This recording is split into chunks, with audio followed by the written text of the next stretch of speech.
नाशिकच्या TCS प्रकरणातील सर्व तपास अधिकारी राष्ट्रीय महिला आयोगाच्या बैठकीला उपस्थित होते। SITच्या तपास अधिकाऱ्यांनी राष्ट्रीय महिला आयोगाच्या समितीला सविस्तर माहिती दिली।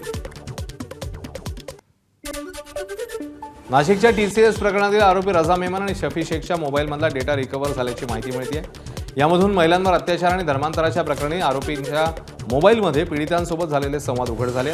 धर्मांतर प्रकरणी आरोपी कट्टरपंथी संघटनांच्या संपर्कात होते का याबद्दल काही पुरावे मिळाल्याची माहिती समोर येते आहे। या प्रकरणी आरोपींच्या मोबाईलमधील डेटा आणि तांत्रिक पुरावे गोळा करून कोर्टामध्ये आज पुन्हा एकदा आरोपींना हजर करण्यात आलं होतं। या आरोपींना 2 दिवसांची पोलीस कोठडी सुनावण्यात आली। ABP माझा, उघडा डोळे बघा नीट।